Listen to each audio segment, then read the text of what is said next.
Hello mga mare ko, eto nga pala yung kadugsong ng aking video. Eto nga ang bata at di ko nga maintindihan ang itsura ko, nakasimangot ba o malungkot.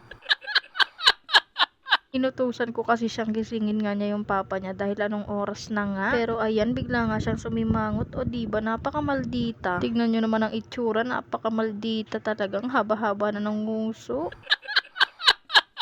Ayan, at may payuko-yuko pa nga ang bata. Ay, grabe ba? Ayan nga yung papa niya sa gilid. Gising na nga yan, pero ayaw pang bumangon. Eto nga unika iha niya. Grabe nga ang pagkamaldita. Talong-talo kami. Iisa pa nga lang to, pero di na nga kami uubra sa ugali. Huy, sino ka dyan? Kahit anong lambing ko nga sa kanya, hindi nga ako pinapansin.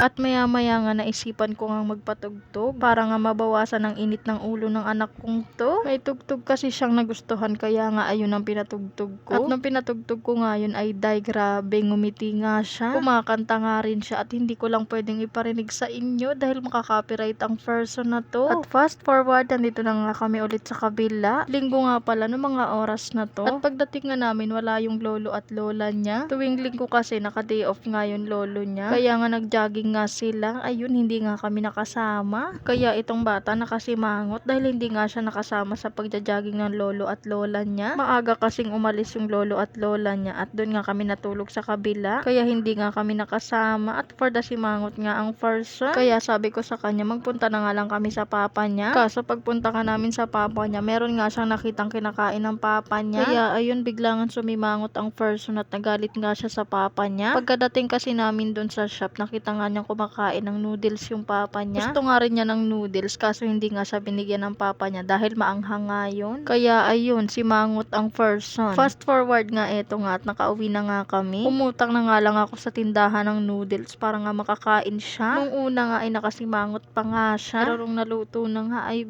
for the lafang din ng person. Mga oras na to ay nagpapakulo na nga ako ng tubig mainit. Nagsabay nga rin ako dyan ng 2 itlog para nga maglaga. Wala lang, bet ko lang kumain ng nilaga. Bakit ba?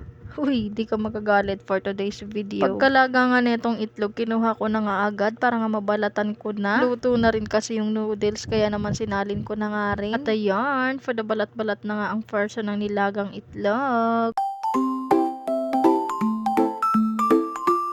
Natuwa nga ako dyan dahil matapos nga ako magbalat, ayan, at perfect nga yung pagkakabalat ko. 2 nilagang itlog nga pala yan, hindi ko na nga na-videohan yung isa. Eto na nga nung natapos ako, o diba, perfect. For the time lapse muna ang person. Ito nga rin si Baby Elise at kumakain nga rin siya. For the kain nga kaming mag-ina. For the mukbang nga ang atake namin for today's video. O diba, nawala yung init ng ulo niya. Pagkain lang talaga ang katapat ng batang to. Charot. Pasensya na nga sa maingay kong pagbo-voice over. Support nyo po kami.